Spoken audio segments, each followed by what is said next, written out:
மேஷ ராசிக்காரங்களும் ராசியில் புதன் இருக்கிறார்.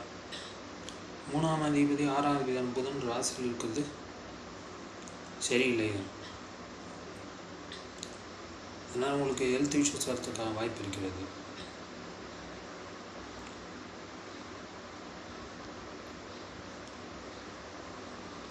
புதுசாக வேலை தேடணும்னு நினைக்கிறவங்களுக்கு முயற்சி பண்ணால் புதுசாக வேலை கிடைக்கும். தற்போது பார்த்து கொண்டிருக்க வேலையை விட ஒரு மாற்றத்தை எதிர்பார்த்தீர்களானால் வேறு கம்பெனிக்கு முயற்சி பண்ணாலும் உங்களுக்கு வேறு வேலை கிடைக்கும்.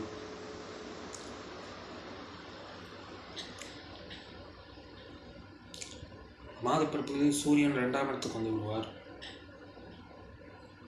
5வது சூரியன் 2ஆம் இடத்துக்கு வருவது சிறப்பு. உங்கள் குழந்தைகள் மூலம் உங்களுக்கு வருமானம் வரும். குழந்தைகள் மூலம் ஆதாயமும் இருக்கும்.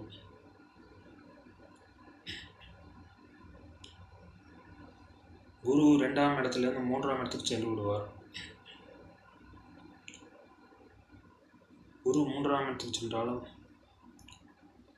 7ஆம் இடத்தை பார்ப்பார். திருமணமாகாத மேஷராசிக்கு திருமணம் நடக்கும்.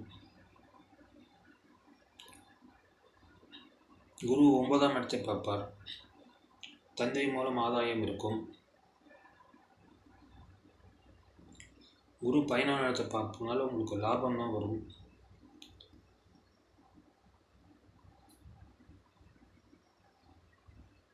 நீங்கள் ஒரு பிஸ்னஸ் பண்ணால் உங்களுக்கு லாபம் வரும். 10ஆம் தேதி சனி 12ஆம் இடத்தில் இருக்கிறது சிறப்பில்லை தான். சனி சுக்கிரன் சேர்க்கை வருமானத்தை கொடுக்கும், பொருளாதாரத்தை கொடுக்கும்.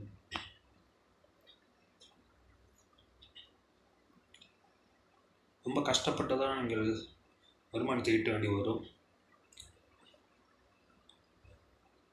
10ஆம் சனி 12ஆம் இடத்தில் இருக்கிறனால விரயம் அதிகமாக இருக்கும், அலைச்சல் அதிகமாக இருக்கும்.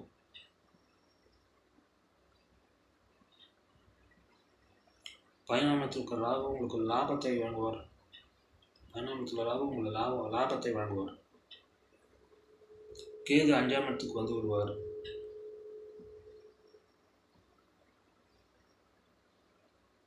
5ஆம் இடத்துக்கு கேது வந்தாலே உங்கள் குழந்தைகள் உங்கள் பேச்சை கேட்க மாட்டார்கள். குழந்தைகள் விஷயத்தில் கொஞ்சம் கவனமாக இருப்பது நல்லது. மேஷ ராசிக்காரர்கள் இந்த மாதம் நன்றாகவே இருக்கிறது.